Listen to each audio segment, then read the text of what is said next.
Hi friends, welcome to my channel. Now in the video la எதை பத்தி பார்க்க போறோம்னா if so. இந்த if so யூஸ் பண்ணி நம்ம sentence மேக் பண்ணி எப்படி பேசுறது அத பத்தி தான் நம்ம இந்த வீடியோல பார்க்க போறோம். Okay friends, வீடியோக்குள்ள போறதுக்கு முன்னாடி நம்ம சேனல் ஃபர்ஸ்ட் டைம் பார்க்கறீங்கன்னா subscribe பண்ணுங்க. இந்த வீடியோ உங்களுக்கு பிடிச்சிருந்தா லைக் பண்ணுங்க.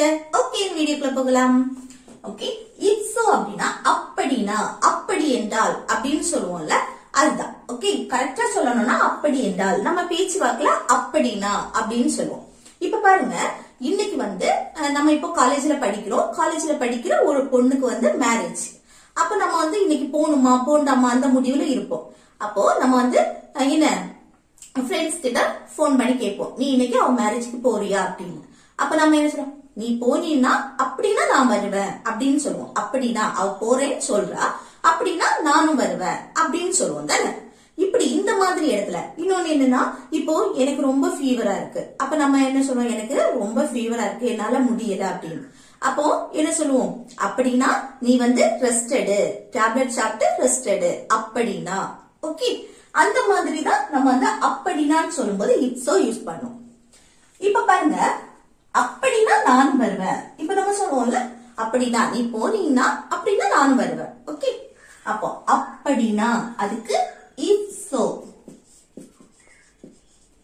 அடுத்து நானும் வருவேன். இந்த if so க்கு அடுத்து ஒரு சென்டென்ஸ் இருக்கும், சரியா? நானும் வருவேன். அப்போ நான் வருவேன் அப்படின்னு சொல்லணும்னா எப்படி சொல்லுவோம், நான் வருவேன். நானும் அப்படின்னு இருக்காதீங்க, நான் சொல்லும்போது நான் வருவேன் அப்படின்னா இது சப்ஜெக்ட் ஐ. ஓகே, அடுத்து ஃபியூச்சர் மெயின் பண்ணி தானே பேசுவோம் வருவேன் அப்படின்னு. அப்போ ஃபியூச்சர் மெயின் பண்றதுனால will யூஸ் பண்ணும் தானே, சப்ஜெக்ட்டுக்கு அடுத்து will. அடுத்து என்ன, verb. verb எது, வரக்கூடிய செயல். வாரதுக்கு இங்கிலீஷ்ல என்னது, come. Okay, I will come அப்படின்னா நான் வருவேன், நானும் வருவேன். நீ போனா நானும் வருவேன் அப்படின்னு சொல்லுவோம்ல. நானும் அப்படின்னா கூட ஒரு to போட்டா போதும். இல்லைன்னு சொன்னா I will க்கு அடுத்து also போட்டா போதும். ஓகே, ஆல்சோ போட்டாலும் ஒண்ணும் இல்ல, இல்ல டூ போட்டாலும் ஒண்ணும் இல்ல. ஓகே, அப்ப நானும் வருவேன் அப்படின்னா I will come to. Okay, அப்போ அப்படின்னா நானும் வருவேன் அப்படின்னு சொல்லும்போது it's so I will come to.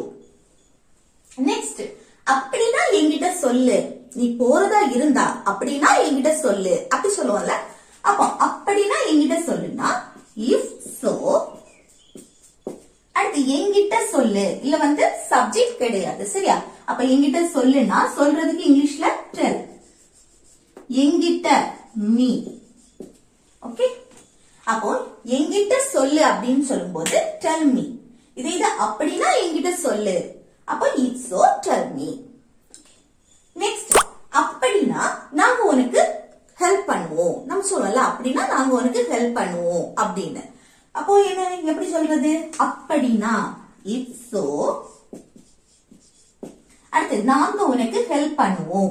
அப்போ ஃபியூச்சரை மெயின் பண்ணி நம்ம பேசுறோம். ஓகே, அப்படின்னா நாங்க உனக்கு ஹெல்ப் பண்ணுவோம். அப்போ ஃபர்ஸ்ட் சப்ஜெக்ட் நாங்கன்னா we. நாங்கன்னு சொல்லும்போது இப்போ தண்ணியும் தன் கூட இருக்கிறவங்களையும் சேர்த்து பேசும்போதுதான் அந்த நாங்க, அதுக்கு we.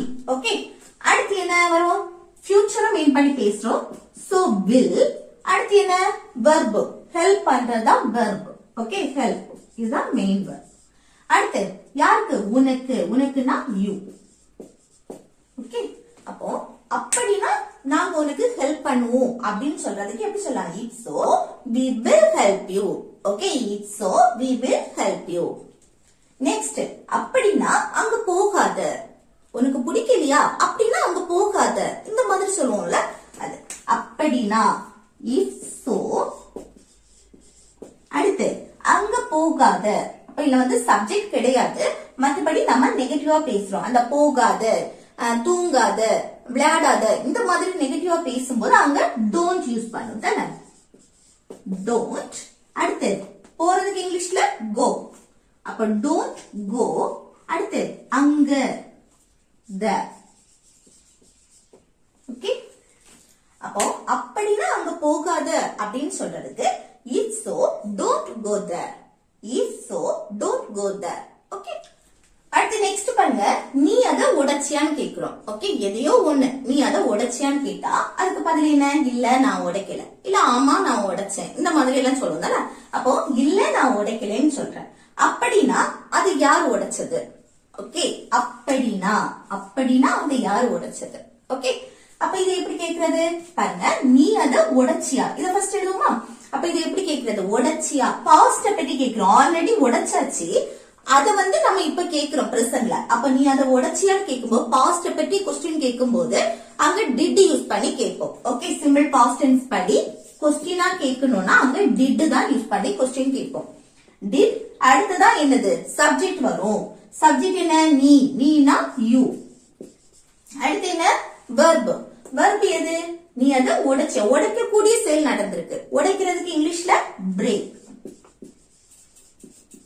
அடுத்து அதைனா இட். ஓகே, அப்ப நீ அதை உடைச்சியா அப்படின்னா did you break it? Did you break it? Okay, அடுத்து இல்ல நான் உடைக்கல. அதுக்கு பதில் என்ன? இல்ல நான் உடைக்கல.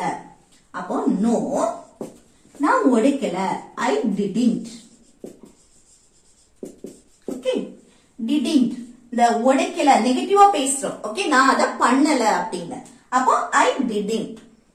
அடுத்து அப்படின்னா அது யார் உடைச்சது? அப்ப அப்படின்னா அதுக்கு இஃப் சோ அதை யாரு உடைச்சது அப்படின்னு கேக்குறோம். இல்ல சப்ஜெக்ட் யாருன்னே தெரியாது. அப்ப யாரு அதுதான் நம்ம சப்ஜெக்டா எடுத்து எழுத போறோம். ஹூ, யாரு, ஹூ. அடுத்து உடைச்சது, ஹூக்கு அடுத்து நம்ம இது பாஸ்ட பத்தி தான் கேக்குறோம். ஓகே, அப்ப ஹூக்கு அடுத்து வெர்ப் வரும். அந்த வெர்ப் பாஸ்ட் ஃபார்ம்ல இருக்கும். ஓகே, உடைக்கிறதுக்கு இங்கிலீஷ்ல என்னது? பிரேக். இங்க நம்ம பாஸ்ட பத்தி பேசினாலும் இங்க பிரேக் போடுறோம். ஏன்னா இங்க டிட் வந்திருக்கு. ஓகே, டிட் வந்தாலே வெர்ப் பிரசன்ட் ஃபார்ம்ல தான் இருக்கும். ஆனா மற்றபடி நம்ம பேசும்போது ஓகே, மற்றபடி இந்த டிட் வராம டிட் வராம பேசும்போது அங்க என்ன? வெர்ப் பாஸ்ட் ஃபார்ம்ல தான் இருக்கும். அப்போ பிரேக் உடைக்கிறதுக்கு பிரேக், அதோட பாஸ்ட் broke. இங்க டிட்டோ டிடிங் எதுவுமே வரல. அதனாலதான் வெர்ப V2 பாஸ்ட் ஃபார்ம்ல எழுதி இருக்கும். ஆனா இங்க டிட் வந்திருக்கனால இங்க வெர்ப் பிரசன்ட் ஃபார்ம்ல எழுதி இருக்கும். சரியா? அப்ப who broke. அடுத்து அதைனா it.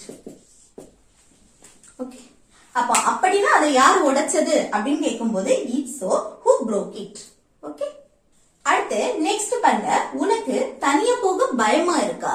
அப்படின்னா என் கூட வா. நம்ம சொல்லுவோம்ல, உனக்கு தனியா போக பயமா இருக்கா?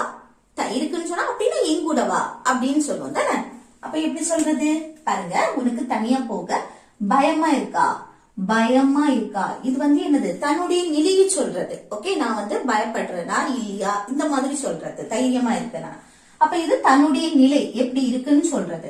அப்போ தன்னுடைய நிலையை சொல்லும் போது அத கொஸ்டினா கேக்குறோம் அப்படின்னா அங்க பி வெர்ப் யூஸ் பண்ணி தான் கொஸ்டின் கேட்போம். ஓகே, மற்றபடி நம்ம சென்டென்ஸ் மேக் பண்ணி மற்றபடி சொல்லும் போது கொஸ்டின் கேட்காம மற்றபடி நம்ம பேசும்போது அங்க பி வெர்ப் தான் மெயின் வெர்பா நம்ம யூஸ் பண்ணுவோம். சரியா? அது சப்ஜெக்ட்டுக்கு அடுத்து வரும். அதையே நம்ம கொஸ்டின் கேட்கும் போது the பி வெர்ப் தான் ஃபர்ஸ்ட் யூஸ் பண்ணுவோம். ஓகே, நம்ம பாஸ்ட் பத்தி கேட்கும்போது பாஸ்ட் பத்தி கொஸ்டின் கேட்கும்போது டிட் யூஸ் பண்ணி கேட்கிறோம். பிரசன்ட்னா டூ இல்லனா டஸ் யூஸ் பண்றோம். அதே போலதான் இங்க நம்ம தன்னுடைய நிலையை பற்றி கேட்கும்போது கொஸ்டின் கேட்கும்போது அங்க மெயின் வெர்ப் வராது. பி வெர்ப் யூஸ் பண்ணி தான் நம்ம கொஸ்டினே கேட்போம். ஓகே, அப்போ உனக்கு தனியா போக அடுத்து பாருங்க இன்னொரு வெர்ப் இருக்கு, மெயின் வெர்ப். ஓகே, ஆனா இத நம்ம எடுக்க கூடாது. இது தனியா போறதுக்கு பயமா இருக்கா தன்னுடைய நிலையை சொல்லும் போது. ஆனா அங்க போக அப்படிங்கிறது அது என்னது? இன்ஃபினிட்டியா வரும். ஓகே, அது மெயின் வெர்பா வராது, இன்ஃபினிட்டி. அப்ப பாருங்க, உனக்கு தனியா போக பயமா இருக்கான்னா இங்க பி வெர்ப் யூஸ் பண்ணி தான் கொஸ்டின் கேட்கணும். அப்போ இருக்கா அப்படின்னு கேக்குறோம். பிரசன்ட்ல தான் கொஸ்டின் கேக்குறோம். அப்ப பிரசன்ட்னா am, is, are இந்த மூணுல ஒன்னதான் யூஸ் பண்ணி கொஸ்டின் கேட்கணும். அதுல சப்ஜெக்ட பாக்கணும். சப்ஜெக்ட் என்ன வந்திருக்கு? உனக்கு. உனக்குன்னு வந்திருக்கனால இங்க ஆர் யூஸ் பண்ணணும். நீ, நீங்கள், உனக்கு இந்த மாதிரி வரும்ல. அப்போ நம்ம ஆர் யூஸ் பண்ணி கொஸ்டின் கேட்கணும். ஆர் அடுத்து சப்ஜெக்ட் யூ. Are you. அடுத்து என்ன? பயமா இருக்கு. அந்த பயத்துக்கு என்னது? afraid. பயத்துக்கு afraid. அடுத்து தனியா போக. போறதுக்கு அது இன்ஃபினிட்டிவ் ஃபார்ம்ல வரும். போக. அந்த போக, எழுத, படிக்க, தூங்க இந்த உச்சரிப்பெல்லாம் வரும்போது நம்ம இன்ஃபினிட்டி யூஸ் பண்ணுவோம். எல்லாத்துக்கும் சொல்ல முடியாது. அது சில இதுக்கு வந்து நம்ம இன்ஃபினிட்டிவ் வடிவில எழுதுவோம். ஓகே, அப்ப அந்த போக அப்படின்னு சொன்னா டு போட்டுட்டு போறதுக்கு இங்கிலீஷ்ல கோ. ஓகே, டு கோ அப்படின்னா போக. அடுத்து தனியா, தனியான்னு சொல்லும்போது alone. ஓகே, அப்போ உனக்கு தனியா போக பயமா இருக்கா அப்படின்னா are you afraid to go alone? Okay, are you afraid to go alone? Okay, அடுத்து அப்படி இருக்குன்னா அப்படின்னா என் கூட வா, அப்படின்னா என் கூட வா. அப்ப அப்படின்னா it's so. என் கூட வா, அப்போ வா, வானா கம். அடுத்து என் கூட அப்படின்னு சொல்லும்போது என்னுடன், என் கூட அப்படின்னு சொன்னா with me. ஓகே, அப்போ உனக்கு தனியா போக பயமா இருக்கா அப்படின்னா என் கூட வா அப்படின்னு சொல்றதுக்கு எப்படி சொல்லலாம்? are you afraid to go alone? Okay, it's so, come with me. Okay, next உனக்கு ஏதாவது வேணுமா, உனக்கு ஏதாவது வேணுமா, வேணும் அப்படின்னா அப்படின்னா என்கிட்ட கேளு. ஓகே, அப்போ உனக்கு ஏதாவது வேணுமான்னு கேட்கும்போது எப்படி கேட்கலாம்? உனக்கு ஏதாவது வேணுமா, இப்போ ஒரு பொருள் வேணும், எனக்கு அது வேணும், இது வேணும், அந்த மாதிரி சொல்லுவோம்ல. அப்ப வேணும் அப்படின்னா நம்ம want யூஸ் பண்ணுவோம். ஓகே, ஒண்ணு எனக்கு வேணும் அப்படின்னு சொல்லும்போது want யூஸ் பண்ணுவோம். ஓகே, அப்போ அதே நம்ம கொஸ்டினா கேக்குறோம், உனக்கு ஏதாவது வேணுமா அப்படின்னு. இந்த want யூஸ் பண்ணி நம்ம பேசினாலே இந்த want, அடுத்து need, like, look இந்த மாதிரி எல்லாம் பேசுவோம்ல, அப்போ எல்லாம் நம்ம வந்து சிம்பிள் பிரசன்டென்ஸ் படிதான் கொஸ்டினே கேட்கணும். ஓகே, கொஸ்டின் கேட்கும்போது சிம்பிள் பிரசன்டென்ஸ்க்கு do இல்லனா does யூஸ் பண்ணுவோம். do, does. இதுல வந்து சப்ஜெக்ட பொறுத்து தான் இது கொஸ்டினா கேக்குறது. இங்க பாருங்க, உனக்கு, உனக்குனா சப்ஜெக்ட் யூ வந்திருக்கு. யூ வந்தாலே இங்க do யூஸ் பண்ணி தான் கொஸ்டினே கேட்கணும். ஓகே, ஏனங்க ஏதாவது வேணுமா, இந்த want, need, like இந்த மாதிரி வரும்போது. சரியா? அப்ப இதெல்லாம் வெர்பு தான். ஓகே, மெயின் வெர்பு தான். ஆனா என்ன, இது ஒரு ஆக்ஷன் வெர்பு கிடையாது. ஓகே, எந்த செயலும் நடக்காதது. அப்போ do you, அடுத்து என்ன வரணும்? வெர்பு. வேணுமா, வேணுமானா want, வேணும். Okay, want. அடுத்து என்ன, ஏதாவது, something.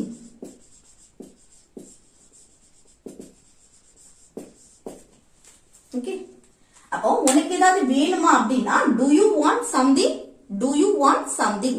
ஓகே, அடுத்து அப்படின்னா என்கிட்ட கேளு, அப்படின்னா it's so.